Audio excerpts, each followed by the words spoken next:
Hello my dear student, कैसे हो? उम्मीद है आप बहुत ही अच्छे होंगे, मस्त होंगे, जबरदस्त होंगे। तो चलिए एक और जबरदस्त वीडियो के सामने आपके सामने प्रस्तुत हो गया हूं। तो आज हम इस वीडियो के माध्यम से उस चैप्टर का इंट्रोडक्शन करने वाले हैं जो सबसे ज्यादा प्रॉब्लम करता है और एग्जाम में सबसे ज्यादा आता भी है। 8 नंबर 5 नंबर के सवाल इसमें से भर भर के आते हैं। तो यह वीडियो उन बच्चों के लिए होने वाली है जो बच्चे सीरियस होके अपनी 2026 के एग्जाम की तैयारी कर रहे हैं, क्योंकि जो बच्चे नहीं कर रहे उनका तो देखिए ऊपर वाला ही देख सकता है, हम क्या कर सकते हैं। तो हम तो उनके साथ हैं जो बच्चे पढ़ रहे हैं और अपनी लगन से सब कुछ करने की कोशिश कर रहे हैं। तो चलिए इसीलिए हमने कहा फ्री कोर्स यानी कि सब कुछ फ्री मिलने वाला है आपको, जो पेड कोर्स में मिलता है कहीं उससे ज्यादा सब कुछ कवर होगा। तो चलिए पहले आज हम इंट्रोडक्शन देखेंगे, चैप्टर नंबर 4 जो सारणिक है उसके इंट्रोडक्शन को कंप्लीट सॉल्यूशन में दूंगा, फिर उसके बाद हम एक्सरसाइज की शुरुआत करेंगे। तो माय डियर स्टूडेंट, स्माइल के साथ तैयार हो जाइएगा, आपके सामने ये रहा प्रस्तुत। तो आज हम इंट्रोडक्शन करने वाले हैं सारणिक। चलिए सारणिक का क्या कुछ होने वाला है, एक एक पॉइंट को समझते हैं। पहले देखिए, यह क्रम यानी कि कोटि के प्रत्येक वर्ग आयु, ये ए बराबर जो आपका ए आई जे होगा वो एक संख्या वो आपकी वास्तविक हो सकती है या सम्मिलित हो सकती है, द्वारा संबंधित कर सकते हैं, जिसे वर्ग आयु का सारणिक कहते हैं। देखिए एक शब्द का ध्यान दीजिए, वर्ग। वर्ग का मतलब क्या होता है, या तो 1/1, 2/2, 3/3। बाई बाई का मतलब है पंक्ति और स्तंभ दोनों आपस में बराबर हो, चाहे एक पंक्ति एक स्तंभ हो, दो पंक्ति दो स्तंभ हो, तीन पंक्ति तीन स्तंभ हो। आई होप मेरी बात आप समझ गए होंगे। कहने का मतलब है अगर आप 1 गुणा 1 हो या 2 गुणा 2 हो या 3 गुणा 3 हो।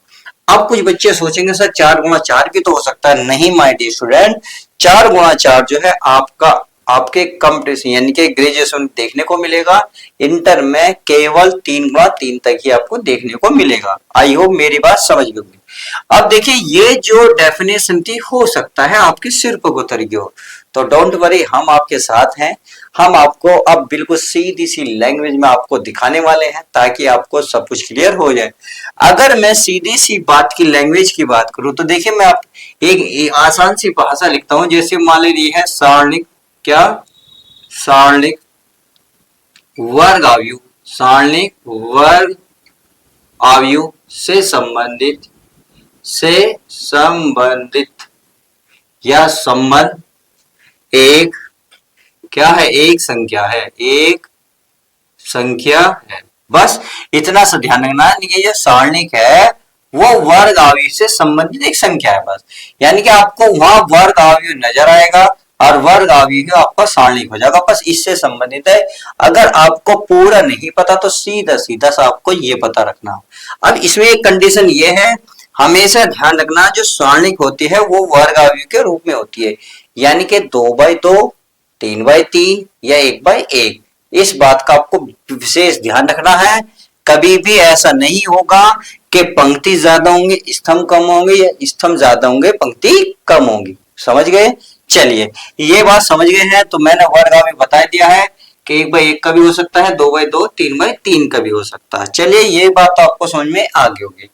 अब बात आती है इसमें नोट पॉइंट की। चलिए नोट पॉइंट को भी देख लेते हैं। नोट पॉइंट क्या कर रहा है, कह रहा है केवल वर्ग आयु के ही सारणिक होते हैं। यानी कि जो मैंने बोला है वही मैंने लिखने की कोशिश की है आसान शब्दों में। मैंने ये कहा केवल जो वर्ग आयु होगा उसी का सारणिक आप निकाल सकते हैं, बाकी आप सारणिक की वैल्यू नहीं निकाल सकते। तो इसमें यही लिख रहा है कि केवल वर्ग आयु के ही सारणिक हो सकते हैं, यानी कि सारणिक के मान ज्ञात किए जा सकते हैं जो वर्ग आयु होगा उसी का। क्लियर? समझ में आ गया? अब देखिए अब वर्ग आयु कैसे होता है, चाहे तो देखिए मैं आप लिख सकूं, जैसे मान लो ए बी सी और ये डी, तो इस तरीके से। तो आप देख रहे होंगे पहली पंक्ति दूसरी पंक्ति, पहला स्तंभ दूसरा स्तंभ, यानी कि कितना 2 गुणा 2, यानी कि 2/2 का है। उम्मीद है ये बात आपको समझ में आ गई होगी। चलिए ये बात आपको समझ में आ गई है तो चलिए अगर मैं 3/3 की बात करूं तो A B C D E F G G H I अब क्या हो गया, ये भी 1 2 3, 1 2 3, तो 3 गुणा 3। तो इस तरीके से आप देख सकते हैं, चाहे 2 बाई 2 का हो या 3 बाई 3 का हो, तो इसी का आप सारणिक निकाल सकते हैं। अब अगला पॉइंट क्या कह रहा है, ये इंपॉर्टेंट है। देखिए इस पॉइंट को आपको विशेष ध्यान देना होगा। ये पॉइंट क्या कह रहा है, ये कह रहा है अवयव ए के लिए, यानी कि जो अवयव होगा उसके लिए ए मोड को ए का सारणिक कहा जाता है। देखिए जैसे मैंने मोड बोला है तो बोलना ही गलत है, क्योंकि देखता तो सिंबल मोड की जैसा ही है, बट जब तक हम सारणिक पढ़ेंगे इसे मोड नहीं बोलेंगे, इसे सारणिक बोलेंगे। यानी कि जो लिख रहा है उसको हिंदी में कैसे, ए का सारणिक क्या बोला जाता है, ए का सारणिक। तो ए का ये क्या है, सारणिक है। क्यों, क्योंकि देखिए मैंने आपको इसकी क्लियरिटी भी लिख दिया है, न कि ए का परिमाण पढ़ेंगे यानी कि मोड। मैंने आपको पहले ही बोल दिया है, आप ऐसे नहीं पढ़ेंगे ए का मोड, ए का मॉडुलस क्या पढ़ोगे, ए का सारणिक। जब तक सारणिक पढ़ोगे, क्योंकि आपको पता है मोड का भी चिन्ह ऐसी होता है और सारणिक का भी ऐसी होता है। तो जब तक आप सारणिक पढ़ोगे, जब तक आप इस मोड को क्या बोलोगे, सारणिक बोलोगे, ना कि मोड बोलोगे। क्यों, इसका एक रीजन भी है। अगर माय डियर स्टूडेंट मान लो 6 लिख रहा है, अगर मैं इसका सारणिक निकालना चाहूंगा तो देखिए माइनस का 6 आएगा। अगर आप इसका मोड निकालना चाहोगे तो मोड आएगा आपका प्लस का 6। तो रिजल्ट में फर्क पड़ रहा नहीं पड़ रहा, इसका रिजल्ट जो आ रहा है डिफरेंट आ रहा है। क्यों, क्योंकि इससे हमने क्या पढ़ा, सारणिक, इसे क्या पढ़ा हमने, मोड। तो मोड कह तो ही इसका आंसर चेंज हो जाता है। तो इस बात का विशेष ध्यान रखना है, जब तक हम सारणिक को पढ़ेंगे तो पढ़ेंगे कैसे, ए का सारणिक, लिखने का तरीका ए और ये लगेगा जो मोड की तरह, ये सारणिक का चिन्ह होगा। आई होप इतनी बात आप समझ में आ गई होगी। चलिए अगर ये बात समझ में आ गई है तो थोड़ा आगे चलते हैं। आगे हमारा क्या कह रहा है, देखिए समझ लेते हैं। आगे कह रहा है प्रथम क्रम के अवयव के सारणिक का विस्तार, यानी कि अब इनका विस्तार किस प्रकार से होगा, 3 तरीके से डिपेंड करता है। तीनों रूल मैंने लिख दिए हैं, एक एक करके स्टेप बाय स्टेप बड़े ध्यान से समझेंगे। इसलिए मैं ये कह रहा हूं वीडियो प्लीज स्किप ना किया करें। आप वीडियो स्किप करते ही बहुत सारी चीजें ऐसी होती हैं, देखिए अगर स्किप हो गई कुछ चीजें, देखिए लाइफ के साथ बहुत चीजें अच्छी लगती हैं, अगर आप स्किप हो गई तो आप पीछे कितने ही मुड़ के देख लो, आपके फिर वो कभी हाथ नहीं आती, क्योंकि टाइम बहुत कीमती है। 2026 आपका आने वाला है, एग्जाम बिल्कुल जस्ट नजदीक है। हम भी बहुत दिन रात आपके साथ लगे हुए हैं, क्योंकि बहुत सारे काम करने होते हैं। देखिए हमें भी अब आपके एक भरोसे, एक विश्वास के भरोसे ही हम अपनी वीडियो को बना रहे हैं कि आपको कुछ ना कुछ ऐसा प्रोवाइड कराएं ताकि अपना फ्यूचर आप सिक्योर करें। अपने माँ बाप के जो सपने हैं, जो आपने देखे हैं माँ बाप के प्रति, तो उनको साकार करने में हम आपकी कहीं ना कहीं हेल्प करें।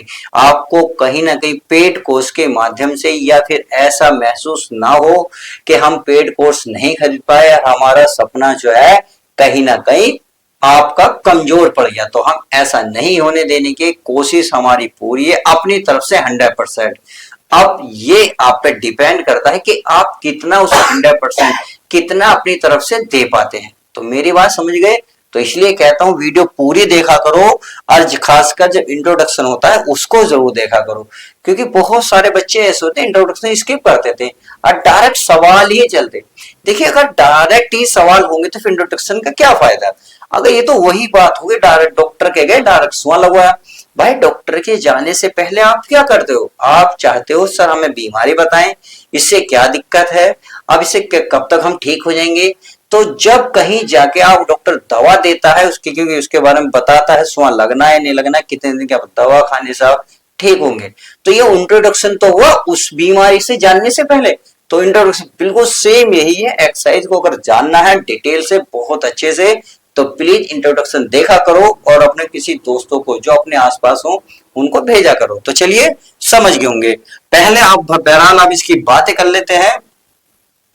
अगर मैं देखें, अब बात आती है, पहले चलिए इसके एक दो एग्जाम्पल देख लेते हैं कि कुछ बच्चों के एग्जाम्पल समझ में नहीं आए होंगे। अगर मान लो मैंने ए लिया कोई और इसमें कोई पार्ट्स लिए A B C D, तो ये अवयव के रूप में होते हैं। अवयव का बॉक्स ऐसे ही बताया था, क्योंकि मैं पहले कह रहा हूं अवयव ए के लिए, अवयव ए, तो ए रहा इसके अवयव, इसके अंदर एलिमेंट्स हैं। अब इसको अगर हम सारणिक बनाना चाहें, क्या माय डिस्टेंस सारणिक, यानी कि सारणिक, सारणिक, सारणिक, इसको दिखाते हैं हम ए से, किससे, ए से, तो ए का मोड दिखाते हैं, सही है, सारणिक ए मोड, मोड नहीं कहेंगे, ए का क्या कहेंगे, ए का सारणिक। तो ए का सारणिक चाहे आप हिंदी में लिख लो और चाहे आप ऐसे लिख लो, समझ में आ गई, क्योंकि मैंने अभी बताया इसको ऐसे दिखाते हैं। तो ये जो बॉक्स होता है इसके जो एलिमेंट्स हो जाएंगे वो हो जाएंगे ए बी और ये सी डी, और ये वाला चिन्ह इसमें लग जाएगा। तो आई होप आप समझ गए होंगे कि ये अवयव के रूप में लिखा मिलेगा। अगर इसका सारणिक ज्ञात करना है तो आप इस तरीके से निकाल लेंगे। आई होप मेरी बात समझ गए होंगे।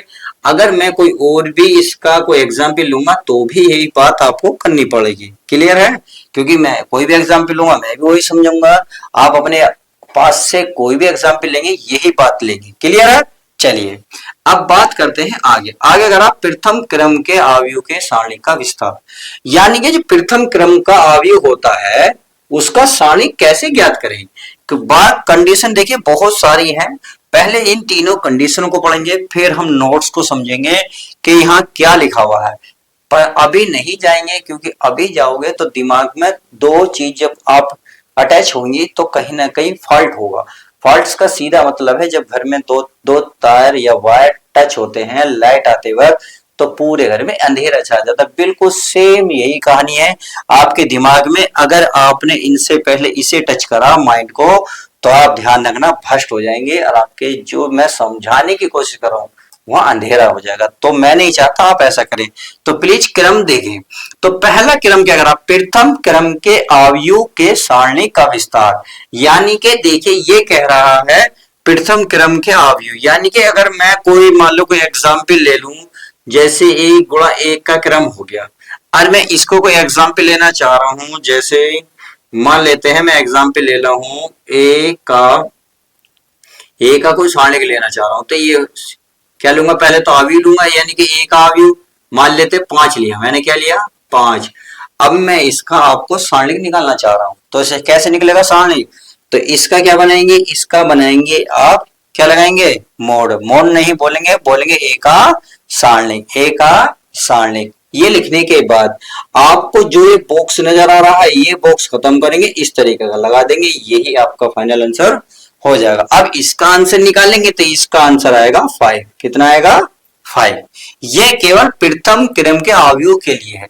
मान लेते हैं अगर मैं ए को ले लूं, मान लो बी बराबर मैंने ले लिया, मान लो मैंने ए ले लिया, क्या ले लिया, ए, मैं इसका सारणिक निकालना चाह रहा हूं, तो इस बी का सारणिक कैसे निकलेगा, पहले तो इसे क्या करोगे सारणिक में बनाओगे, फिर इसकी वैल्यू जो आ जाएगी ए आ जाएगी।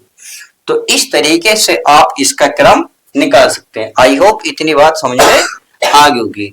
अब बात आती है नेक्स्ट की। नेक्स्ट क्या कहता है, नेक्स्ट कहता है 2x2, क्या 2x2, यानी कि दो क्रम, दो पंक्ति दो स्तंभ, या दो स्तंभ दो पंक्ति। मैंने पहले ही कहा था वर्ग, वर्ग का मतलब होता है स्तंभ और पंक्ति, यानी कि कॉलम और रो दोनों क्या होने चाहिए, इक्वल होने चाहिए। अब कॉलम और रो कैसे होंगे ये मैं आपको बता दूं। इसका देखिए निशान तो ऐसे होता है, क्लियर है। अगर मैं इसकी ऐसे बात करूंगा, ये इस तरीके से मैं बात करूंगा, तो ये होता है रो, रो माने रो यानी कि पंक्ति, यानी कि फर्स्ट तो फर्स्ट R1, ये हमारी R2 और ये हमारी R3। तो इस तरीके से हम जो क्षैतिज रेखाएं होती हैं उनको हम क्या कहते हैं, पंक्ति कहते हैं, अर्थात रो कहते हैं। बात आती है अगर मैं इसमें बात करूं स्तंभ की, तो स्तंभ होता है इस तरीके से, यानी कि आपने देखा होगा स्तंभ पिलर जिसे कहते हो ऐसे तो खड़े रहते हैं, कोई भी मकान होगा कोई भी इमारत होगी पिलर पे ही होगी, अर्थात स्तंभ कहते हैं। तो ऊर्ध्वाधर जो रेखाएं होती हैं उनको कॉलम कहते हैं, इसको कहेंगे C1, इसको कहेंगे C2, इसको कहेंगे C3। तो आप देख रहे होंगे जितने आपकी रो होंगे उतनी ही कॉलम होंगे, अर्थात वर्ग अवयव की यही पहचान है। समझ में आ गया, चलिए ये बात तो आप समझ गए होंगे। अब बात आती है ऊपर, चलिए ऊपर चल लेते हैं थोड़ा सा, यानी कि इसे देख लेते हैं। ये कह रहा है द्वितीय क्रम के अवयव के सारणी का विस्तार, अर्थात द्वितीय क्रम के अवयव का सारणी का विस्तार कैसे करेंगे। देखिए अगर मान लेते हैं मैं इसमें से द्वितीय ले लूं a बराबर, चलिए a बड़ा ले लेते हैं क्योंकि a b c d अंदर ले लेंगे, a बराबर तो मान लो a b c और ये d मैंने ले लिया, सही है, ये अवयव का निशान है इसमें। तो अब हमें इसका सारणी करना है, उसका विस्तार करना है, यानी कि इसका आंसर लाना है। तो सिंपल सा तरीका है माय डियर स्टूडेंट, सारणिक निकालने के लिए क्या बोलोगे, ए का सारणिक, तो मोड़ लगाओगे। अब इसका भी मोड़ लगाओगे तो ए बी सी डी लग गया मोड़। चलिए अब इसका आंसर निकालने के लिए क्या करेंगे, बहुत सिंपल सा है। अब देखिए ये इसमें इस तरीके से गुणा होती है ये, यानी कि ए डी क्या होगा, ए और डी, फिर लगाते हैं बीच में माय डियर स्टूडेंट माइनस, फिर हम क्या करते हैं इसकी मल्टीप्लाई करते हैं, यानी कि बी सी, बी और सी, और यही इसका फाइनल आंसर आ जाएगा इस तरीके से।